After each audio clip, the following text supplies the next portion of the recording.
बच्चों, कक्षा 10 विषय गणित और प्रश्नावली अपनी चल रही है 6.5। 8 तक के क्वेश्चन हल कर चुके हैं, 9 से आगे के क्वेश्चन हल करने हैं। तो देखो 9वां क्वेश्चन क्या दे रखा है कि 10 मीटर लंबी एक सीढ़ी है, वो दीवार पर टिकने पर भूमि से क्या रहती है, 8 मीटर की ऊंचाई पर स्थित खिड़की तक पहुंचती है। भूमि से खिड़की है 8 मीटर की ऊंचाई तक, वहां तक पहुंचती है और उसकी लंबाई कितनी है, सीढ़ी की 10 मीटर है। तो उसकी आधार से निचले सिरे से उसकी दूरी ज्ञात करनी है।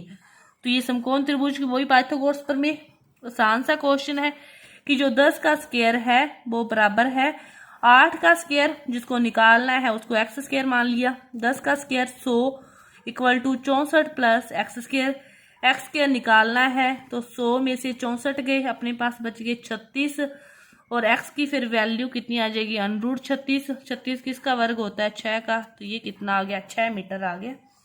आधार के निचले सिरे से वो कितने मीटर दूर है, 6 मीटर दूर है। सेम इसकी तरह 10वां क्वेश्चन है। अब वो क्या कह रहा है कि 18 मीटर ऊंचे एक ऊर्ध्वाधर खंबा है, कि कोई खंबा है 18 मीटर ऊंचा, उसका जो ऊपरी सिरे तार से जुड़ा हुआ है और तार का दूसरा सिरा खूंटे से जुड़ा हुआ है और खूंटे से आधार से कितनी दूरी पर खड़ा है, जब तार की लंबाई आपको ये दे रखी है 24। तो ये निकालना है नीचे वाला सिरा, तो उसको क्या मान लिया, x मान लिया। ये निकालना है तो 24 का जो स्क्वायर है वो किसके बराबर है, 18 के स्क्वायर और प्लस x का स्क्वायर। 24 का स्क्वायर होता है 576, 18 का होता है 324 प्लस एक्स स्क्वायर किसके बराबर आ जाएगा, 576 में से 324 को घटाओगे तो 6 में से 4 गए 2, 7 में से 2 गए 5, 5 में से 3 गए 252 आ गया। 252 का फिर क्या निकालना है, अंडरूट निकालना है। 252, 2 एकम 2, 2 दूनी 4, 2 छिके 12, 2 छिक 12, 2 तिये 6, 3 दूनी 6, 1, 3 7 21, एक तो 2 आ जाएगा, एक 3 आ जाएगा, 3 और 2 में से 6 और √ 7 अंदर ही रह जाएगा। 6 √ 7 मीटर उसकी दूरी कितनी है, 6 √ 7। 7 2 होते तो एक 7 भी बाहर आ जाता, लेकिन 7 कितना है, अकेला ही है। ये था अपना 10वां क्वेश्चन। इसके बाद देखो 11वां क्वेश्चन क्या दे रखा है कि एक हवाई अड्डा है और एक हवाई जहाज है, वो है अड्डे से उत्तर की ओर 1000 किलोमीटर प्रति घंटे की चाल से उड़ता है। उसी समय एक अन्य हवाई जहाज उसी हवाई अड्डे से 1200 किलोमीटर प्रति घंटे की चाल से उड़ता है। 1.5 घंटे के बाद दोनों हवाई जहाजों के बीच की दूरी कितनी है। अब देखो ये चारों दिशाएं हैं, ये क्या है उत्तर, यहाँ पे क्या होता है दक्षिण, अपने को तो उत्तर और क्या चाहिए, पश्चिम की ओर भी जाना है, तो ये अपने पश्चिम और इस साइड पूरब। अब अपने को क्या दे रखा है, इनकी चाल दे रखी है, तो अपनी दूरी निकालनी है। तो दूरी निकालेंगे तो घंटा, समय कितना है 1.5 घंटा, तो दूरी क्या होती है, चाल गुना समय। क्या होती है, चाल गुना समय।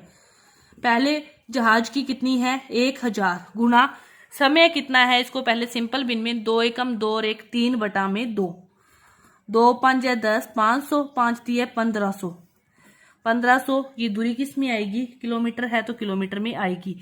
और ये किस दिशा में जा रहा है, उत्तर दिशा में, यहाँ पे वो कितना जाएगा 1500 किलोमीटर जाएगा। पश्चिम वाला 1200 है, उसका क्या जाएगा 1200 गुना 3 बटा में 2, 2 छिक 12, 600, 6 3 1800 किलोमीटर जाएगा वो पश्चिम में। इस साइड वो जाएगा मानो यहाँ पर 18 किलोमीटर। तो क्या ज्ञात करनी है, उनकी दोनों हवाई जहाजों के बीच की दूरी ज्ञात करनी है।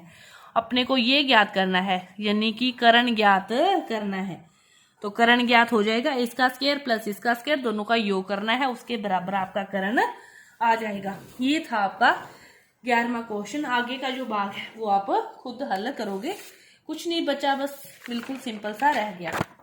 इसके बाद देखो 12वां क्वेश्चन क्या दे रखा है। 12वां क्वेश्चन अपने को कि 2 खंबे हैं जिनकी ऊंचाइयां दे रखी है 6 सेंटीमीटर है और 11 सेंटीमीटर है। ये समतल भूमि पर खड़े हैं और इनके सिरों के बीच की दूरी कितनी है, ऊपरी सिरों के बीच की दूरी 12 मीटर है। ऊपरी सिरों के बीच की दूरी अब देखो समतल भूमि पर खड़े हैं, ये है अपने पास 6 मीटर, ये खंबा है 11 मीटर। ऊपरी सिरों के बीच की दूरी तो ज्ञात करनी है। ऊपरी सिरों के बीच की दूरी ज्ञात करो। यदि इनके ऊपरी सिरों के बीच की दूरी 12 है, ऊपरी सिरों के बीच की दूरी, निचले वाले सिरों के बीच की दूरी दे रखी है, फिर ऊपर वाले की 11 है, ये दे रखी है 12 मीटर। ये अपने को सुनने में थोड़ी सी और लिखने में गलती है। ये 12 है तो यहाँ पे भी कितनी होगी, 12 होगी, और अपने को ये निकालनी है। इसको नाम कुछ भी देना है तो दे दो, ए बी सी डी, और ये इसको दे दिया पी। अपने को क्या निकालनी है, ए सी निकालनी है। ठीक है, ए सी निकालने के लिए ए पी सी त्रिभुज, अब ये 6 है, ये पूरी 11 है, इतनी 6 होगी तो ये कितनी आ गई, 5 आ गई। ये निकाल सकते हैं पर आसानी से। एक्स का स्क्वायर किसके बराबर होगा, 12 का स्क्वायर प्लस 5 का स्क्वायर। 12 का स्क्वायर 144, 5 का कितना होता है 25, कितना हो गया 169। एक्स की वैल्यू √ 169 किसका वर्ग होता है, 13 का होता है। तो ये कितनी आ गई, 13 मीटर अपने पास आ गई। कितनी आ गई, 13 मीटर आ गई अपने पास ही। इसके बाद देखो 13वां क्वेश्चन क्या दे रखा है कि एक त्रिभुज ए बी सी है जिसका सी कोण समकोण है। एक त्रिभुज है, सी कोण समकोण है, ए बी सी एक त्रिभुज है, उसका सी कोण क्या है, समकोण है, और सी ए और सी बी पर डी या ई बिंदु है। इस पर तो क्या है, डी बिंदु, और इस पर क्या है, ई बिंदु है। तो क्या सिद्ध करना है,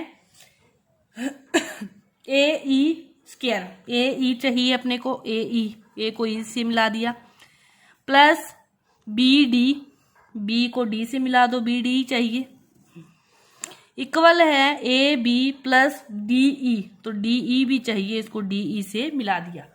ये अपने को सिद्ध करना है। सी कोण समकोण है, पाइथागोरस प्रमेय का यूज करेंगे। 2-3 त्रिभुज लेके उनमें पाइथागोरस प्रमेय का यूज करते हैं। तो सबसे पहले त्रिभुज ले लिया ए सी ई, त्रिभुज ए सी ई में सी समकोण है, ए ई क्या होगी, कर्ण होगी, तो ए ई का स्क्वायर बराबर होगा C E square plus A C square, समीकरण नंबर 1। फिर ले लिया B C D, B C D में बी डी का स्क्वायर बराबर होगा सी डी के स्क्वायर के प्लस बी सी के स्क्वायर के, समीकरण नंबर 2। इन दोनों का क्या कर दो, योग कर दो। दोनों का योग कर देंगे तो क्या होगा, ए ई का स्क्वायर प्लस बी डी का स्क्वायर इक्वल टू सी ई का स्क्वायर, ए सी का स्क्वायर प्लस सी डी का स्क्वायर प्लस बी सी का स्क्वायर। ये बन गया। अब क्या करो, अपने पास इस छोटे त्रिभुज को लेते हैं। जब सी कोण समकोण है तो सारे त्रिभुज इसी प्रकार लेने हैं कि जो सी पर आते जाएं। ठीक है, अब छोटे त्रिभुज ले लिया, एक तो ये ले लेते हैं त्रिभुज सी डी ई में। इसमें क्या होगा, जो डी ई का स्क्वायर होगा वो किसके बराबर होगा, C E plus C D का, C E square plus C D square. C E C D है, इसकी जगह अपने क्या ले सकते हैं, डी ई ले सकते हैं। इसी तरह ए सी और बी सी है तो इसकी जगह फिर अपने ए बी ले सकते हैं। तो त्रिभुज ए बी सी में भी